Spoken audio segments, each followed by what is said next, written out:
Welcome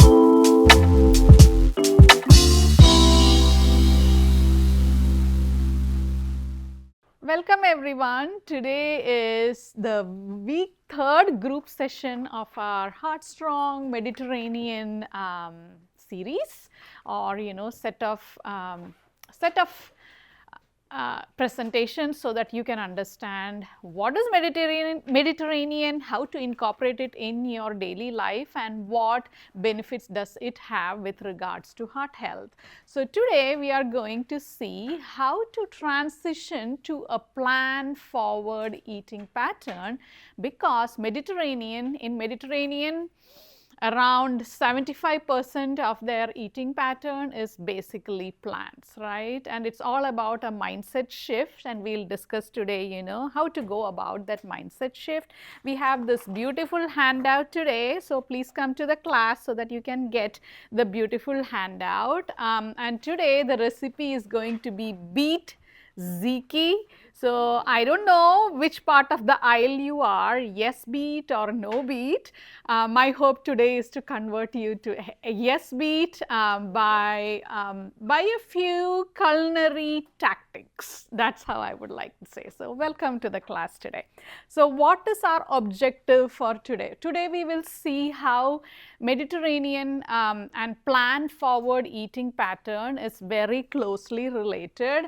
We'll also understand the importance of balancing the macronutrients and micronutrients. Today we will discuss the disease fighting benefits of adopting a plant forward eating pattern, and also see what are some strategies through discussions, through a very interactive way to incorporate or to help you move towards that plant forward eating pattern. Feel free to stop me at any point in time, and I do love questions and talking and conversation. Okay, so where are we now?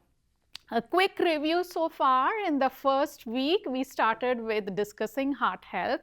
We discussed some of the lab markers, basically your lipid panel, blood pressure, what is desired, what is optimal, what is above normal, and we also discussed, how to take care of your health through diet and lifestyle patterns. Last week, we really had a dig deep into Mediterranean eating pattern, and we discussed the levels of macros and the food groups, how it gets stacked up in the Mediterranean pyramid. So to kind of really look at those 2 weeks, in the first week the heart healthy recommendation was to really fill up your plate with fruits, vegetables, whole grains, and incorporate lower fat dairy products, poultry, fish, nuts, seeds, legumes, like really eat very close to how Mother Earth has made food, and limit intake of sweets and sugar sweetened beverages and red meat. And in the last week, our objective was to take that recommendation and see how we can use the framework that Mediterranean provides to help incorporate that. So we discussed the layers of Mediterranean, starting with that physical activity, slowing down, eating with others, enjoying food. That's the foundation of that Mediterranean pyramid. Eating slow really helps us be in tune with what our body is needing at a certain point in time. And above that, the crux of our discussion today is this layer here, filled with colors. Follow the colors is what Mediterranean recommends. And above that rug, the main protein source for Mediterranean eating pattern is basically fish and seafood. Name the fish that you like, and be open to incorporating it at least twice or thrice in a week. And above that, poultry, eggs, cheese and yogurt, and finally meat and sweets. A little bit of wine for us cancer thrivers. No wine. You can go for the non-alcoholic variety of wine, and be very mindful about the serving size. Lots of water, right? So you can see here that Mediterranean is not a restrictive eating pattern or a restrictive diet. It has this long-term vision of good health, right? Being able to have the best metabolic health as we move through the phases of our life. It's very inclusive, and you can see that, I would say 90% of it is very close to how Mother Earth has made food, right? So that's the highlight here, and we discussed how Mediterranean and heart health goes hand in hand. This last couple of weeks, each of us here, including me, have been investing efforts in these actions, right? In the first week, we started with slowing down and incorporating physical activity in a doable way. In the last week, the recommendation or the suggestion or the experiment was to include, half tablespoon of extra virgin or olive oil to your main meals after you have plated it, and also adding a handful of nuts and seeds. I'm curious to know how each of you have been able to incorporate it. Maybe go around. I have, and that daily reminder has really helped me to stay on track. Okay. I never thought about drizzling olive oil on my food. Mm-hmm. It was part of the cooking process, so I'm now very mindful of drizzling olive oil and just grabbing some nuts, and then just being in the moment while we're eating and just kind of like breathe before I start gobbling. Right. Yeah. And I also made the homemade hummus. Okay. How did you make it? Tell us about the process. I did I followed the recipe, and I kind of put a little bit more lemon because it wasn't as zesty. And my husband and I gobbled it in 2 days. 2 days. He put jalapeno, and he put, I think I sent you. Yeah. That we really enjoyed, and I do believe that after making it homemade, I don't know if I'm going to buy it. Right? Yeah. It's very pure, It is. right? It So is, you yes. mentioned that the reminders through the app help. Right. Thank you very much. I think it's serving the purpose that it is meant to, because we all know what to do. Sometimes those small reminders is all that we need, and you slowed down. It's something to practice and to get into your DNA, because we are so used to just, eating like that, right? And then you were mindful about drizzling olive oil and incorporating nuts. What else? Anything? Would you like to share anything?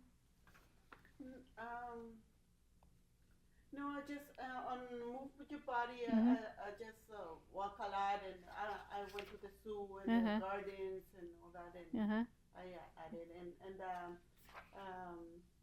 seeds. Oh, actually, I have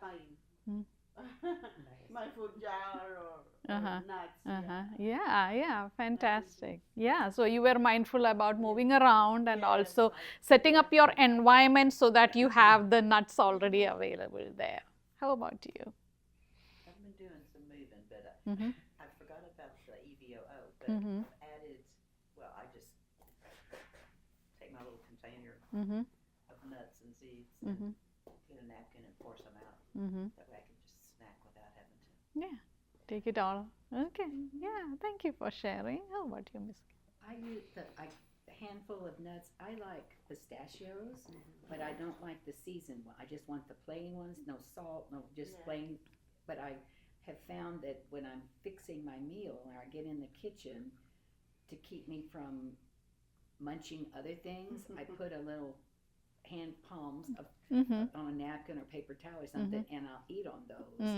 I've done that this week, but it's mainly just the pistachios. Pistachios. Yeah, you love pistachios and having that crunch before you start munching on anything, because I totally get that. At the end of the day, you want to have that crunch or before your meal. So instead of grabbing something else, nuts of your choice, pistachio, walnuts, whatever is your choice, that really helps you to get that crunch, and also, some healthy fats too in there. Yeah, wonderful way of, really taking what is suggested and doing it in a way that helps you. I have a question. That last week we talked about the different types of olive oil.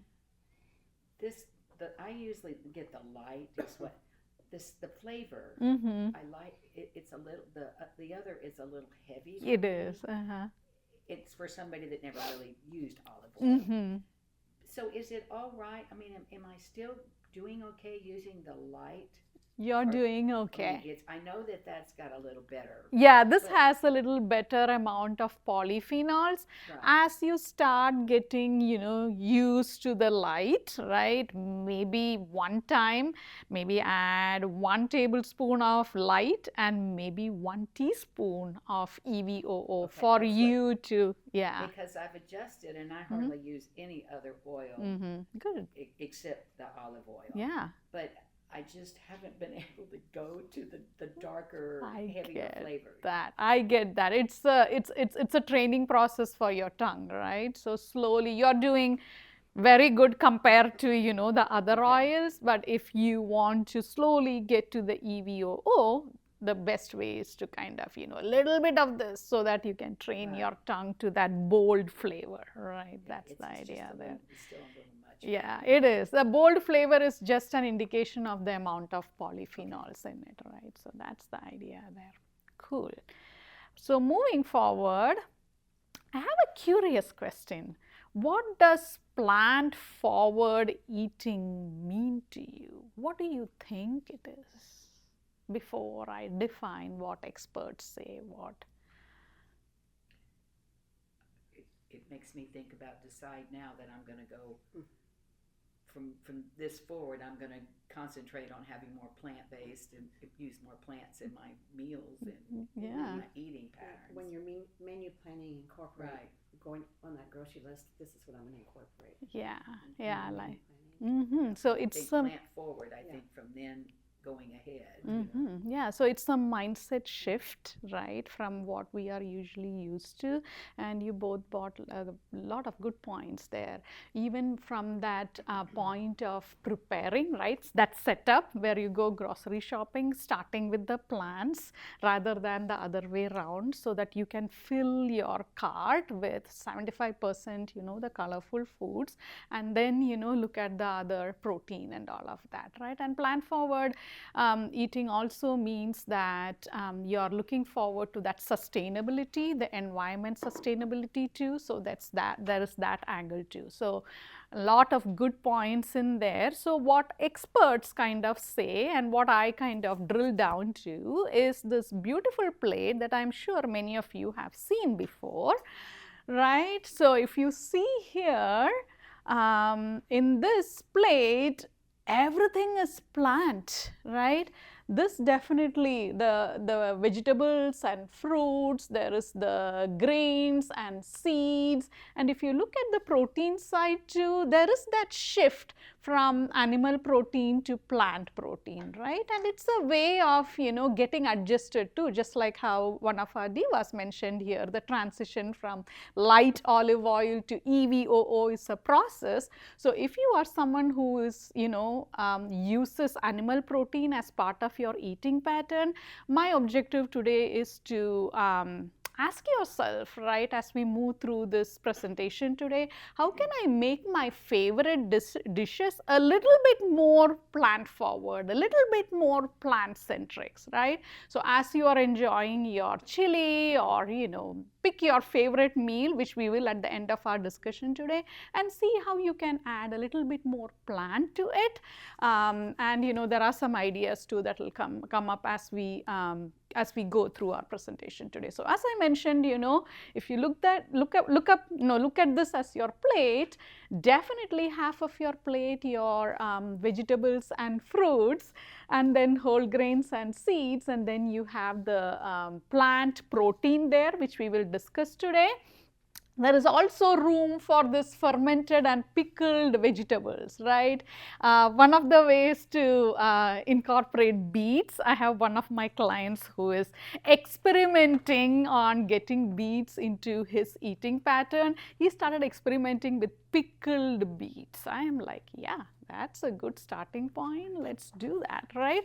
So pickled and fermented vegetables, kimchi, sauerkraut, pickled vegetables, capers. Anybody tasted capers? They are the small, wonderful, have not, next time you go to the grocery, look in the Latination or the aisle after that. It's small, it looks like a seed, but it is not. It's the fruit of a shrub is what I gather, capers, right? It's very potent in bioactives. It has, a lot of capabilities there. It's just like a herb that Mediterranean is so rich in, and it helps really kind of turn on a certain gene in our body that helps calm down inflammation. So it's very powerful. Sprinkling 3 or 4 as part of your salads is like really, really good. I think I've eaten it on fish, like baked Uh-huh. fish or something. Yes, yeah. So it's a teeny weeny bottle, and the fruit of that shrub is very, very, it's green and it's tiny. It's like green BBs. Yeah, exactly. That's the word. Thank you very much. Right. So filling up your plate with lot of colors, follow the colors. Right. That's the idea there. And some people may think that plant-forward eating pattern is being vegan. Really not, right? So if you see here, if you are a vegan, we are not including any of the animal foods, right? In that case, we need to really, look at some of the vitamin levels that might get deficient. But being plant forward really doesn't mean that you have to be a vegan. No, you don't have to. Lacto-vegetarian, they include just dairy. Ovo-vegetarian, they'll include just eggs. Lacto-ovo-vegetarian, they'll include eggs and dairy. Pesco-vegetarian, they'll just not include red meat and poultry, and flexitarian kind of includes all of them occasionally. But the idea is, despite the type of fundamental eating pattern that you are following, it is possible to include that plant-forward eating pattern to your routine. You really don't have to be vegan to follow that plant-forward eating pattern. And the Mediterranean the pyramid doesn't say that you should not have fish, doesn't say that you should not have red meat. It's that variety that is the cornerstone of Mediterranean eating pattern, right? So I just wanted to put this in here because I often get asked, does plant-based means I should not have any animal protein? No, that's not the idea here. It's about bringing in the variety, making your plate really, really, really plant heavy, right? So why this plant-forward eating pattern is deemed to be so good? You might come across words like phytochemicals. I know all of my divas here know about fiber. Fiber is the king of the plate, right? We will look at how plants help with gut health, with heart health, and also with brain health, so that you have, at least after the end of this discussion, you have no doubts about not more about adding one more serving of your favorite vegetable to your plate, okay? So what is phytochemicals? We always hear that. I like to say phytochemicals, like fighting against, inflammation or, diseases that's in your body. But looking at the root of the word, phyto means plants in Greek, right? So phytochemicals means chemicals that are inherent in those plant foods, and phytochemical is what gives color to those plants, right? And Mother Nature she has intentionally put in those phytochemicals to help the plants fight against, natural, nature compounds, right? For example, any bugs or, anything that is out there in the nature. Mother Nature has intentionally placed that in the plants, and the idea is, since Mother Nature has placed it in the plants to help the plants grow and flourish, those compounds are also going to help us, right? So that's the idea behind there. And you see the color, right? I loved this picture, and I thought, each of you would love to. So all the greens, the reds, the orange, what else? Yeah, yellows, right? So all the colors of this rainbow, basically, right? If you see the other side of the handout, you will see red, orange, yellow, green, blue, purple, white and brown instead of pink there. And there are food sources against each of it, and we will get to this line by line. So the idea is, let color be your guide, right? Make sure in this week you are adding one more color to your plate, right? Just one more color to your plate. If you are used to adding, say, tomatoes and onions to your plate, maybe explore, some greens also in that plate. Just like carrots, Mm-hmm. they have different colored Mm-hmm. carrots. Mm-hmm. Do the colors change the phytochemicals? phyto? Yeah, Oh, it does. absolutely. And like potatoes, you Uh-huh. can see, like potatoes, you get purples. Yes. And I mean, they're different. I didn't know if those would change. So The do. phytochemicals do change. So, Okay. including that variety means that, you are including different phytochemicals, didn't right? realize So, that.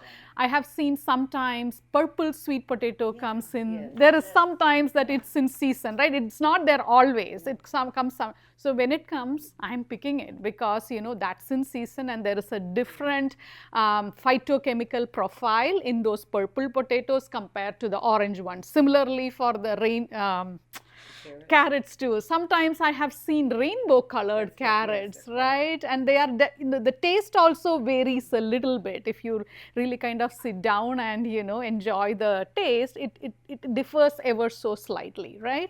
So to answer your question, yes, it changes, right? But let color be your guide, and colors offer lot of benefits. They offer the antioxidants that each of us need to calm down any oxidative stress going on in our body. And believe me, supplements are in no way a substitute for the antioxidant potential that these vegetables and fruits allow. There is no supplement that has been able to replicate the antioxidant profile, the antimicrobial profile, and the protective benefits that fruits and vegetables offer. So maybe, let's quickly go through our handout. If you see at the top, red colored food sources, tomato, some of us can have grapefruit, some of us cannot, but there are other options in there, red peppers, watermelon, raspberries. I would add strawberries too there. Again, this list is not exhaustive, it's only a starting point there. So you can add, maybe, I don't know, strawberries were not there, so add strawberries in there. What is the protective compound in there? Lycopene is the protective compound in there. And in the last column, you can see the benefits. There is cancer protection. There is also heart health there. Moving on to the orange colored foods, pumpkin or squash, sweet potatoes, carrots, cantaloupes, apricots. Feel free to add whatever you think. There are, I missed oranges there maybe, so you can add that. They are very high in beta carotene, which is a protective compound, and there are benefits for it. Immune system, vision, skin health, bone health. There is a handout there for you. Yeah. Does the watermelon, they have yellow beaded, red, and orange. Are those also different? Different, right? Just that, get a variety of them. That way you are you're hitting all the colors basically.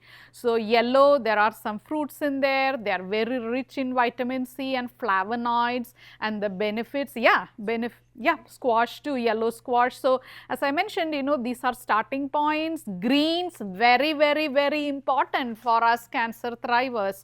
Collard greens, kale, spinach, broccoli, Brussels sprouts. Pick one that you like. If you are not a kale fan, definitely fine. You don't have to eat kale to get all the benefits. Choose one of the others that you like, and they are very rich in folate and lutein. Folate is a very key compound to help DNA repair. So, make sure that you add greens to your at least one meal. If you can add it to both of your meals, awesome, but at least start with one meal. Benefits are written there: blueberries, blackberries, figs, blackcurrants, elderberries. They have a protective compound called anthocyanin. Cyanin means blue, right? And they do help with blood vessel health and cancer protection. Purple grapes, plums are going to be in season, right? It's like a stone fruit usually. Cranberries, red onions, beets, which is our recipe today here. Beet also has much more, it has one more secret compound in there that we will discuss. Resveratrol is something that's very high in those purple colored vegetables and fruits. White and brown, they have a protective compound called indole, allicin or quercetin, and the food sources are basically garlic, onions, cauliflower, mushrooms, parsnips, turnips, and they are very, very potent in helping your immune system, promoting that cancer protection and calming down any inflammation in your body. So, do you see including variety in your eating pattern, how it really influences all the pillars of how your body is actually supporting you to be that healthy person, right? So, moving forward, I want to look at two or three two key things, and then also look into brain health and gut health, because what happens here is going to influence here, it's going to influence everything in your body, right? So, disease fighting power of plants, right? So, fiber in our vegetables, fruits, whole grains really help in hormone metabolism, right? For us breast cancer thrivers, having estrogen that is not metabolized properly in our body is not healthy enough, right? So, making sure that you're including your vegetables, especially greens, as part of your eating pattern will make sure that any of that estrogen that is not metabolized properly can be excreted out of your body through the fiber when you poop every day, right? There is nothing wrong about talking about poop. It's very, very, very important.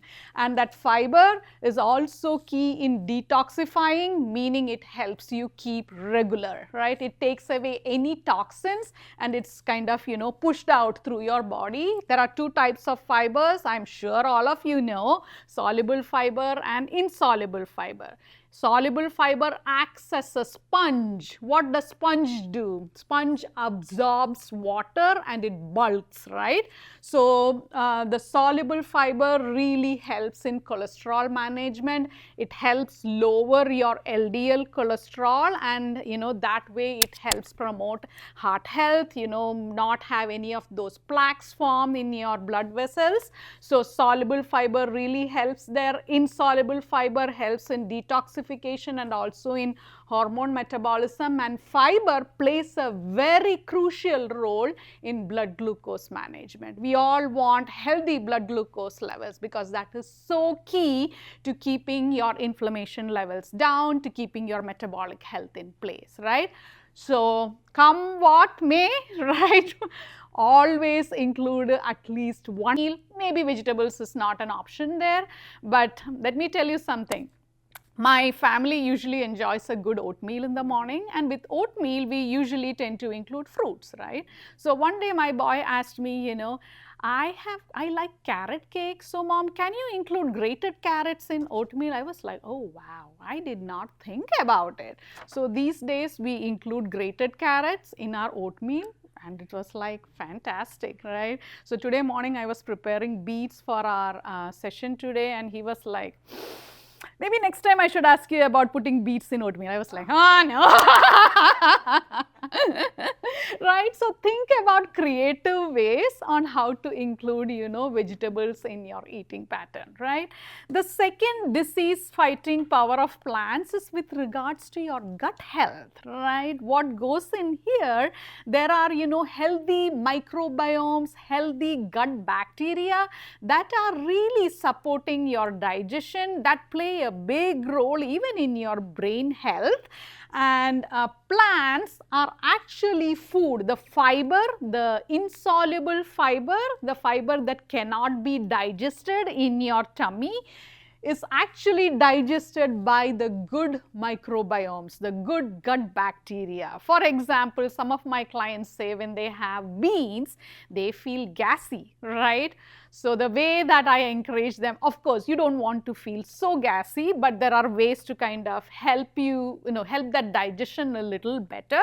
But if you are passing, some gas, it's like those bacteria eating that insoluble fiber and saying thank you for eating it, right? So these healthy microbiomes actually use the fiber in the vegetables and fruits that you eat to really keep your gut health in place, right? So when you are eating vegetables and fruits, you are actually feeding the good gut bacteria, right? So if you are not having, regular servings of fruits and vegetables, then those good gut bacteria are not getting their food. They are going to die away, and then your gut health kind of suffers, right? So making sure that your gut health is in place is very, very key.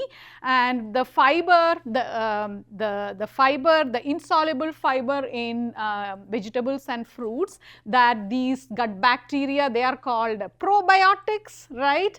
The food is actually called prebiotic. The food of this bacteria is called prebiotic, and these good gut bacteria are called probiotic, right? So when you have fermented vegetables, there is probiotics and also prebiotic in it, right? There is food for that bacteria because there is fiber. Say sauerkraut or kimchi, it's cabbage, right? So there is already fiber in that cabbage, which is food for that gut bacteria. You are also kind of replenishing good gut bacteria with those fermented foods. Yogurt, right, doesn't have prebiotics, but when you put some fruit with your yogurt, you're actually supplying prebiotics to that probiotic. Making sense? Any questions? Okay, let's move forward. So here is a neat little snapshot about probiotics and prebiotics. That gut health is coming into our discussion today. Probiotics are those living microorganisms. They are usually bacteria and a few other organisms. They are usually, vulnerable to temperatures, acidity, and also, if you keep things out, it might degrade. They actually exist in our gastrointestinal system, and it's very, very, very important for supporting your immune function, digestion, and gastrointestinal health. Whereas prebiotics are non-living. They come from plants and they come from fruits and vegetables. They are non-digestible carbohydrates or fiber. They remain very stable under a variety of temperatures. They are found in plants, as I mentioned, and they function as food for the probiotics and helps nourish that beneficial gut bacteria. So here are some examples. Where are probiotics found? As I mentioned, they are found in fermented foods, yogurt, sauerkraut, kimchi, kefir. We have enjoyed once a kefir smoothie here in class, and I'll bring it back again with a different flavor. You will see it in the dairy aisle. There is usually those sugar sweetened ones. Please don't go for that. Get the plain ones and add the fruit of your choice. It's tart. If you're someone who likes that sourness and tartness, you will really enjoy it. It's nice and creamy, so it really helps in, you can make a smoothie with that if you like, or add a little bit to your usual liquid base of smoothie. Tempeh, kombucha, anybody tasted kombucha? Yeah, fermented tea, again go for the less sugar variety. There are a couple of brands that are less sugar. There is of course supplements, but none of them is as strong as having food basically, right? And here are some of the prebiotics: asparagus, beans, garlic, onions, leeks, bananas, oats, apple, flax. They are all very rich in prebiotics, pardon me. Okay, now let's move to the next one.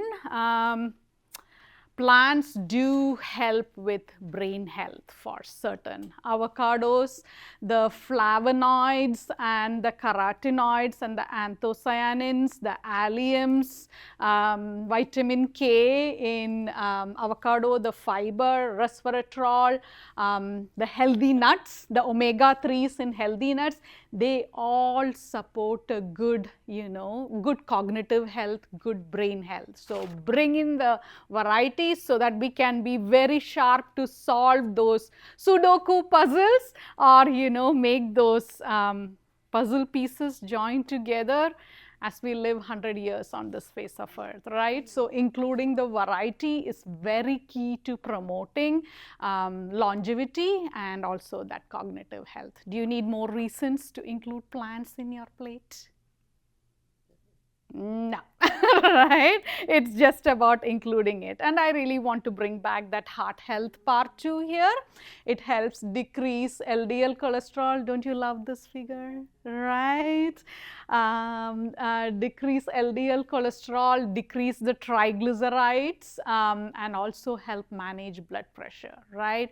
So yes to plants. How many votes? I would say million votes for plants, right? So include plants that you like. You don't have to include vegetables that you don't like, because Mother Earth has given us, you know, n number of options to be able to enjoy them and incorporate them in a way that you are able to enjoy them, okay? So plant proteins and vitamins and minerals that plant proteins give, because this, you know, one of the objectives of our discussions today is to balance nutrients. And I often get asked, if I am following, you know, a plant forward eating pattern, what do you think about, you know, protein? Because only animal protein is a complete protein. I am like, no. Let's kind of challenge that thought there and see, you know, how plants are also very, very, very rich in protein. What are some examples of plant proteins? Seeds, nuts, variety of legumes, right? More than 1,000 varieties of legumes and beans on this face of earth. Hemp seeds, right? Tempeh, tofu. Anybody tasted tofu? Right, we did the, one of my recipes in this series is actually making cubed tofus and tossing it up with vegetables in one of the classes, so that you can feel confident about doing it in a skillet, right? So tofu, in the next slide we'll see the amount of protein in it. Nuts and seeds, edamame. It's a fantastic snack. I don't know, there is some satisfaction that I get. I don't know if anybody else feels the same way when you have that edamame and when you kind of take those pods out of that bean. Oh my goodness, it's totally different than just taking that, you know, pod and eat. So, you know, you can have all the protein needs that your body needs by following a plant forward eating pattern, and there is no doubt that plants have a very similar amino acid profile that is, you know, that can in sometimes actually even compete with animal protein, because animal protein doesn't have fiber. All of the plant protein does have fiber in it, right? So that's the idea there. So here is a graphic showing you how much protein plant foods have. Chickpeas, you know, has been our recipe for 2 weeks now. Half a cup of it has around 6 grams of protein. So say you're making chicken with vegetables, right? You can make your chicken portion half and then maybe add 2 cups of chickpea there, right? So kind of adding plant protein will help you see how to actually make your animal protein a little less and add a little bit more plant protein. Again, it's a mindset shift. Quinoa is a complete plant protein. It's amino acid. No? Is there a disagreement? No, Mhm. I'm just not real fond of quinoa. No? Okay. Yeah. Is it white or is it with the texture? It's the smell. Oh, I see. Okay. So when you cook, that earthy smell doesn't. Okay, got it. Yeah. Makes sense for some of us, right? But quinoa is a complete plant protein. You can actually buy the made ones. That way the smell, if you want to. No pressure there for certain. Quinoa, half a cup of quinoa has around 4 grams of protein. It's one of those complete plant protein, which means its amino acid profile is the same as any animal protein, pardon me there, right? Tofu, 6 ounces has around 11 gram of protein. Tempeh, do you see this? Oh wow, I have not perfected it to the extent that I can come here and show you. Maybe next year. It has a very distinct taste, and you have to first boil it to remove that taste and then, you know, use it. It's not as straightforward as using tofu. Where do you find it? It's there in HEB, the same place where you find tofu. Okay. So you can actually use it as in any dish where you use animal protein, but as I said, it has a distinct taste, and I figured that you need to first boil it to remove that taste and then use it. But tempeh is the pre-processed form of tofu. It is made from soybeans, so it is that pre-processed form, which means you can see the soybeans. Do you see some? So you can see the soybeans there, right? So some guidance on, you know, when you are including nuts, you're actually adding protein to your oatmeal, or even when you're having it with fruits, you're adding protein to your, you know, the fiber and everything that plants have, right? Anything that anybody wants to add in here? When you cook tofu, it takes on the taste of whatever you're Exactly. Does tempeh do the same thing? Yes, it does. You'll have to cook a little longer, but it does. I do like tofu. Yeah. This past weekend, we made harissa tofu. So I got harissa. Have you seen harissa? Harissa is a Mediterranean spice. You will see it in the same aisle where you see capers. It's actually red pepper, olive oil, garlic, a mixture of, it's Moroccan based actually. So harissa, Harissa. There is mild, there is medium and spicy. I really like spicy, so I got spicy, and the tofu really kind of absorbed all that harissa. So it was very flavorful too. Yeah. So let's look at, you know, what micronutrients. This is the next slide is just going to be a, you know, it's not an exhaustive list at all, because, you know, if I start putting in the exhaustive list of vitamins and minerals in plants, I will be writing a dissertation here and you will be stuck here forever. So I just wanted to bring in some highlights, right?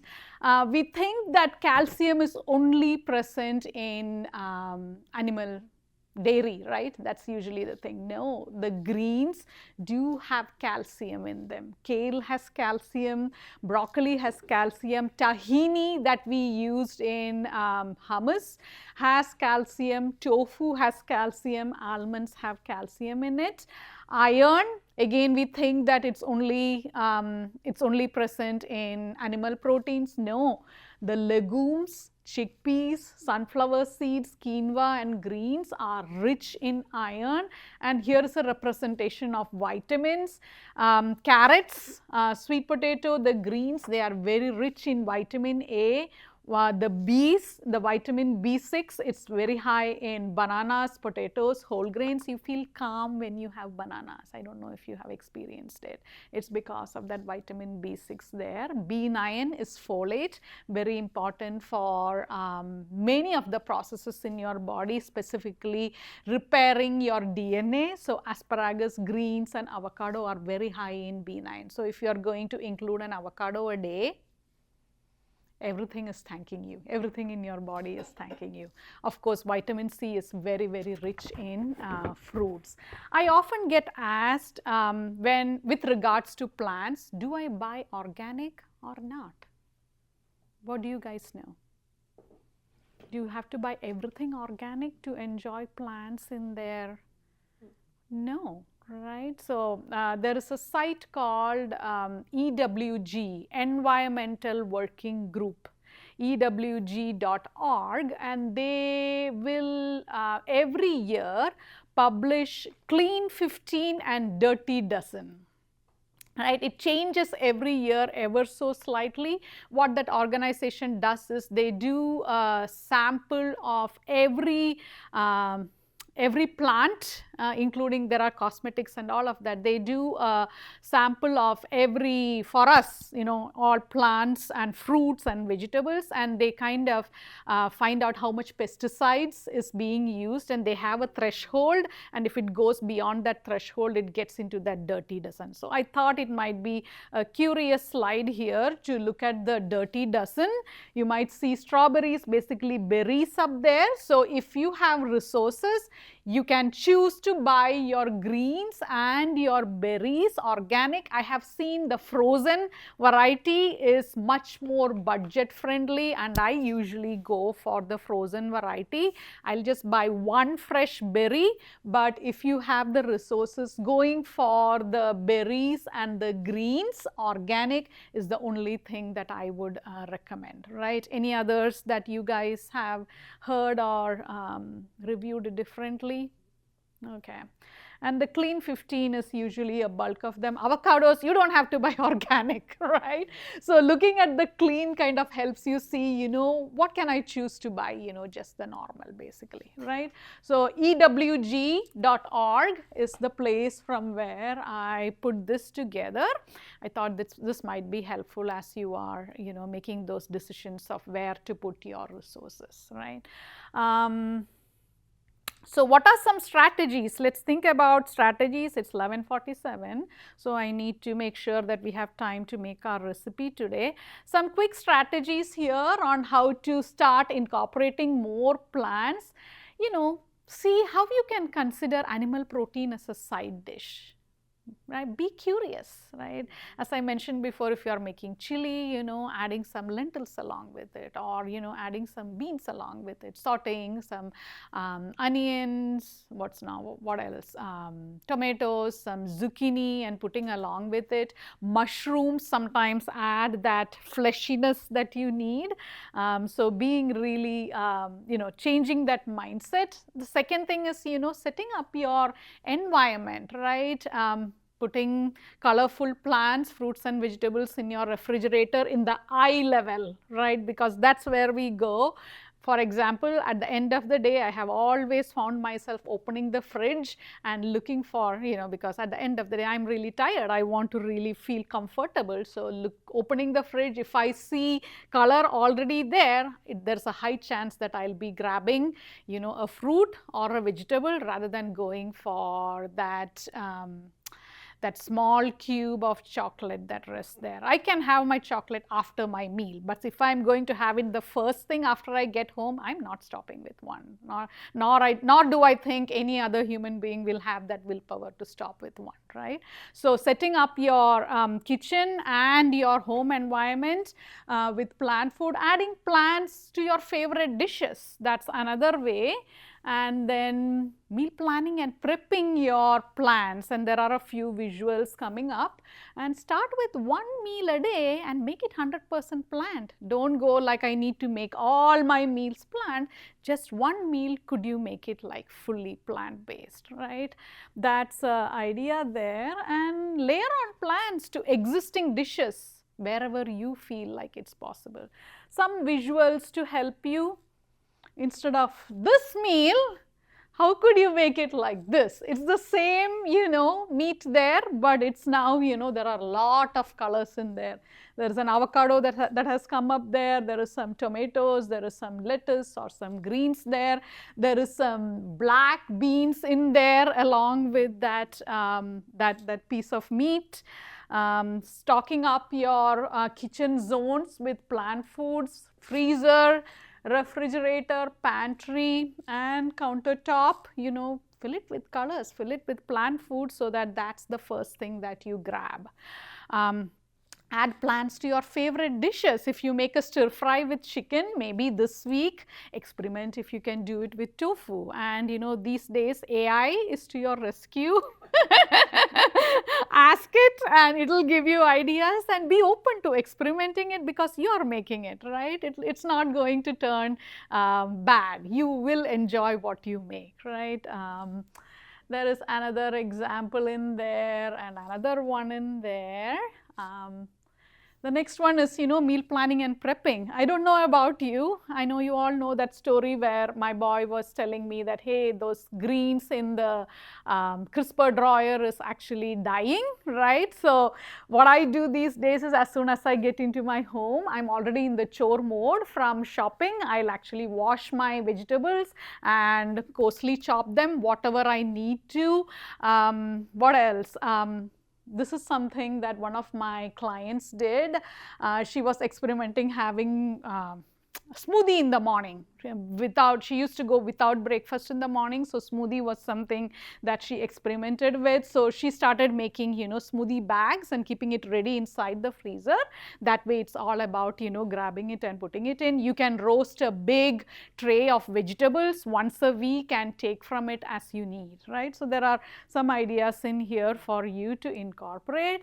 And as I mentioned, start with one meal per day, 100% plants, and see how you feel, basically. And sneak in more plants wherever you can, right? It can be from a simple toast to a chia seed pudding to oatmeal. You can actually sneak in carrots there. That's what I figured this week. So be open to new ideas, be open to creativity. And I'm sure you all know about this movement called Meatless Monday, right? One Monday just having reduced meat in their eating pattern for health and for health of the planet. Here is a sample day 1. This was what we discussed last week as a sample meal pattern. Today is another one. Start your day with Greek yogurt with some berries and a drizzle of honey. Lunch could be quinoa salad with chickpeas or bean of your choice, tomatoes, cucumbers, and drizzle some olive oil on top. Dinner could be grilled chicken with lentil, not the chicken pasta. See my spelling mistake there. Pardon me for that. Chickpea pasta. Chickpea pasta, right? With chickpea pasta, tomato sauce, and arugula salad, and a snack will be less fresh fruit with handful of nuts. How simple is it, right? There is no complicated. You don't have to make it complicated to be healthy. Foods of interest, beets today. Let's go over our recipe. It's actually beet ziki. Have you all heard about ziki? It's a yogurt based, Greek dish. What we are going to do is, kind of tweak it a little bit and add a vegetable, okay? So, one medium beet cooked and grated. I bought one medium beet. I actually boiled it, but you can roast it or steam it, okay? Peel it and grate it once cooled is the instruction there. 1 cup of Greek yogurt. I bought Faye. 2%. You can buy any plain Greek yogurt of your choice. 1 small garlic minced, it's in here. Freshly squeezed lemon juice. We'll get, I have a tablespoon here, so a tablespoon of extra virgin olive oil, fresh dill, right, and salt and pepper to taste. Those are the ingredients. So beets are heart healthy, rich in fiber, vitamins, minerals. Betalains is a bioactive. It is anti-inflammatory. AI means anti-inflammatory in my language. That supports overall health, immune function. It also promotes heart health. And dill is it's very rich in antioxidants and vitamin C. It's so flavorful. It helps with digestion, your gut health, and has antimicrobial properties in there. And it does bring in that culinary versatility, okay? So let's get cooking and see what this particular recipe comes out to be. Would you guide me through it? So cook the beets is done. In a medium bowl, combine Greek yogurt. Yes, so I'm going to scoop out the Greek Where yogurt. did cucumbers come in? I bought it Oh, okay. for a side. I'm going to sneak in vegetables, right?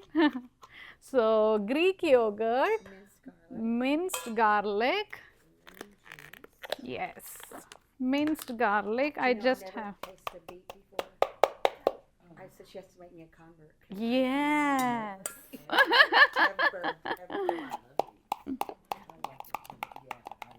never had a beet. I don't like beets when it is just like that or out of a can. I don't know why. I just don't They sell them like in it. cans, don't they? Yeah, they do. And then what? Minced garlic, lemon juice. So 1 tablespoon of lemon juice. Get a little bit more. What else? Olive oil. How much tablespoon of olive oil? 1 tablespoon, right? 1 tablespoon of. 1 tablespoon of dill. Okay, I'm just going to put the whole dill. I got fresh dill and I chopped it.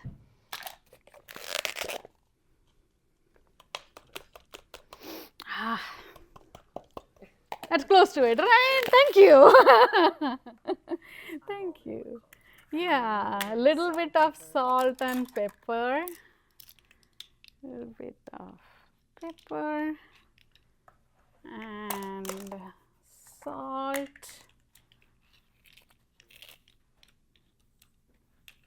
Okay, that should be fine. 1 teaspoon, and then it says combine it, right? Okay.